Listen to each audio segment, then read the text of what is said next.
इस study classes में आप सभी का स्वागत है। कल हम लोगों ने जैन धर्म के क्वेश्चन किए। आज हम पढ़ेंगे मौर्य साम्राज्य से संबंधित कुछ प्रश्न फॉर बीपीएससी टीआरई 4.1 4.0।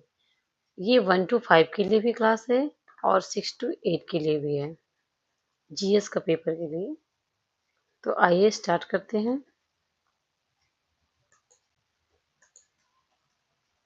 पहला क्वेश्चन है, मौर्य साम्राज्य की स्थापना किसने की थी? ए अशोक, बी बिंदुसार, सी Chandragupta Maurya, D Samudragupta.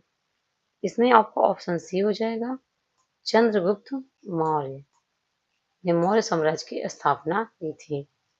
Second question, Chandragupta Maurya के गुरु कौन थे? ए कालिदास, बी चाणक्य, सी अश्वघोष, डी वराह मिहिर।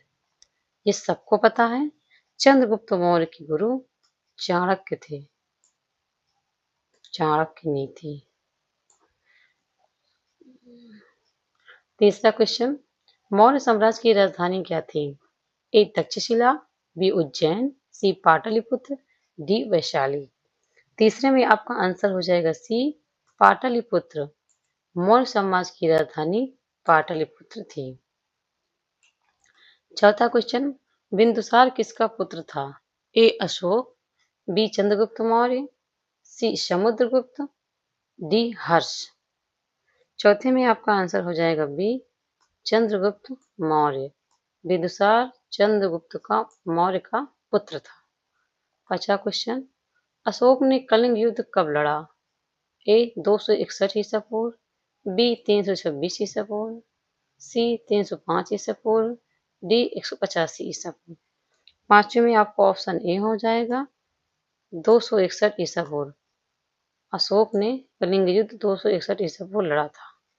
छठा क्वेश्चन, कलिंग युद्ध के बाद अशोक ने कौन सा धर्म अपनाया? ए जैन धर्म, बी बौद्ध धर्म, सी वैदिक धर्म, डी सिख धर्म। कलिंग युद्ध के पश्चात अशोक ने बौद्ध धर्म को अपनाया और इसे राज्य धर्म घोषित किया था बाद में। सातवां क्वेश्चन, अर्थशास्त्र ग्रंथ के लेखक कौन थे? ए मेगस्थनीज, बी चाणक्य, सी अशोक, डी बिंदुसार। सातवें में आपको ऑप्शन बी होगा, अर्थशास्त्र के लेखक चाणक्य थे। आठवां क्वेश्चन, मेगस्थनीज ने कौन सी पुस्तक लिखी थी? ए अर्थशास्त्र, बी पुराण, सी इंडिका, डी महाभारत। इसमें आपका ऑप्शन सी सही हो जाएगा, इंडिका। मेगस्थनीज ने इंडिका नामक पुस्तक लिखी थी। नवा क्वेश्चन, मौर्य वंश का अंतिम शासक कौन था? ए अशोक, बी दशरथ, सी बृहद्रथ, डी बिंदुसार। नौ में ऑप्शन सी हो जाएगा, बृहद्रथ। बृहद्रथ मौर्य वंश का अंतिम शासक था। 10वां क्वेश्चन, चंद्रगुप्त मौर्य ने किस यूनानी शासक को पराजित किया? ए सिकंदर, बी सेल्यूकस, सी डेरियस, डी फिलिप। 10वें में ऑप्शन बी हो जाएगा, चंद्रगुप्त मौर्य ने सेल्यूकस को पराजित किया था, यूनानी शासक थे। 11वां क्वेश्चन, अशोक का उपनाम क्या था? ए देवानामप्रिय, बी धर्मराज, सी विक्रमादित्य, डी सम्राट। 11 में ऑप्शन ए होगा, अशोक का उपनाम था देवानामप्रिय। ये ऑप्शन सही हो जाएगा। अशोक के शिलालेख किस लिपि में लिखे गए थे? ए देवनागरी, बी ब्राह्मी, सी अरबी, डी फारसी। 12 में ऑप्शन बी होगा, ब्राह्मी लिपि में। अशोक के शिलालेख ब्राह्मी लिपि में लिखे गए थे। 13 नंबर क्वेश्चन, मौर्य प्रशासन में प्रांतों का शासन कौन करता था? ए मंत्री, बी कुमार, सी सेनापति, डी व्यापारी। 13 में आपका आंसर हो जाएगा बी कुमार। मौर्य प्रशासन में प्रांतों का शासन कुमार करते थे। 14 नंबर क्वेश्चन, अशोक के स्तंभ पर किसका प्रतीक बना है? ए हाथी, बी शेर, सी बैल, डी घोड़ा। 14 में आपका ऑप्शन बी हो जाएगा, शेर। अशोक के स्तंभ पर शेर का प्रतीक बना है। 15 नंबर क्वेश्चन, मौर्य काल में मुख्य कर कौन सा था? ए व्यापार कर, बी भूमि कर, सी जल कर, डी वन कर। 15 में ऑप्शन बी हो जाएगा, भूमि कर। मौर्य काल में मुख्य कर भूमि कर था। 16 नंबर, चंद्रगुप्त मौर्य ने जीवन के अंत में कौन सा धर्म अपनाया? ए बौद्ध धर्म, बी जैन धर्म, सी हिंदू धर्म, डी सिख धर्म। 16 में ऑप्शन बी होगा जैन धर्म।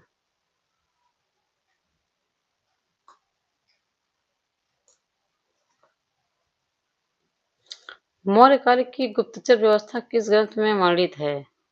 ए वेद, बी अर्थशास्त्र, सी पुराण, D Ramayan.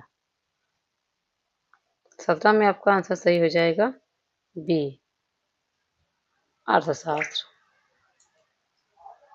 18 number question, Ashok ने धर्म प्रचार के लिए किन अधिकारियों की नियुक्ति की? ए अमात्य, बी धर्म महामात्र, सी सेनापति, डी कोषाध्यक्ष। 18 में ऑप्शन बी हो गया धर्म महामात्र। धर्म प्रचार के लिए धर्म महामात्रों की नियुक्ति की। 19वां नंबर, मौर्य साम्राज्य का विस्तार किस दिशा में सबसे अधिक था? उत्तर पश्चिम, दक्षिण, पूर्व या फिर पश्चिम में? 19 में आपका आंसर ए होगा मौर्य साम्राज्य का विस्तार उत्तर पश्चिम में सबसे अधिक था। 20वां नंबर क्वेश्चन, बिंदुसार को किस नाम से भी जाना जाता है? अमित्रघात, बी देवनाम प्रिय, सी धर्माशोक, डी प्रियदर्शी। 20वें में ए हो जाएगा बिंदुसार को अमित्रघात के नाम से भी जाना जाता था। 21वां नंबर क्वेश्चन, अशोक के शिलालेखों की भाषा क्या थी? ए संस्कृत, बी पाली, सी प्राकृत, डी हिंदी। 21 में सी होगा अशोक के शिलालेख प्राकृत भाषा में लिखे गए। 22 नंबर, मौर्य साम्राज्य की सेना का प्रमुख कौन था? ए सेनापति, बी मंत्री, सी अमात्य, डी गुप्तचर। 22 में ऑप्शन ए हो जाएगा सेनापति। मौर्य साम्राज्य की सेना का मुख्य प्रमुख जो होता था वो सेनापति होता था। 23 नंबर, मौर्य प्रशासन में राजस्व विभाग को क्या कहा जाता था?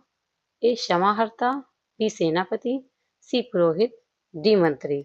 23 में ये होगा ऑप्शन ए सही हो जाएगा मौर्य प्रशासन में राजस्व विभाग को समाहर्ता कहा जाता था।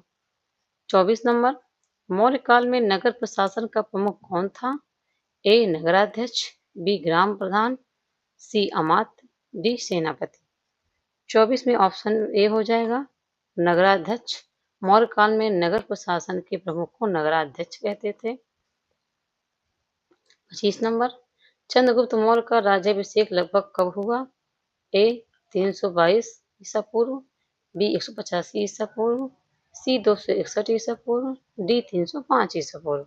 25 में ऑप्शन ए सही हो जाएगा 322 ईसा पूर्व में राज्याभिषेक हुआ। 26 नंबर, अशोक के शिलालेख किस सामग्री पर खुदवाए गए थे? ए लकड़ी, बी तांबा, सी पत्थर, डी मिट्टी। 26 के सी होगा पत्थर में अशोक के शिलालेख पत्थर शिला मतलब होता है ये पत्थर पर बनवाए गए थे।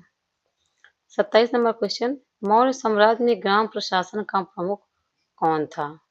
ए ग्रामणी, बी अमात्य, सी सेनापति, डी मंत्री। 27 में ए हो जाएगा मौर्य साम्राज्य का ग्राम प्रशासन जो होता था उसे ग्रामणी बोलते थे ग्राम प्रशासन के प्रमुख को। 28 नंबर क्वेश्चन, अशोक के स्तंभ में सर्वाधिक प्रसिद्ध स्तंभ कौन सा है? सारनाथ स्तंभ, दिल्ली स्तंभ, प्रयाग स्तंभ, वैशाली स्तंभ। 28 नंबर में हो जाएगा ए ऑप्शन सारनाथ स्तंभ। 29 नंबर, मौर्य काल में व्यापार की देखरेख कौन करता था? ए मौर्याध्यक्ष, बी सेनापति, सी मंत्री, डी पुरोहित। 29 में ऑप्शन ए सही हो जाएगा मौर्याध्यक्ष। ऑप्शन ए करेक्ट हो जाएगा। 30वां नंबर क्वेश्चन, मौर्य साम्राज्य का पतन किस कारण हुआ था? ए विदेशी आक्रमण, बी कमजोर उत्तराधिकारी, सी अकाल, डी प्राकृतिक आपदा। 30वें में ऑप्शन बी सही हो जाएगा कमजोर उत्तराधिकारी। मौर्य साम्राज्य का पतन कमजोर उत्तराधिकारी के कारण हुआ था। आज के लिए बस इतना ही, बाकी हम नेक्स्ट वीडियो में देखेंगे। Thanks for watching.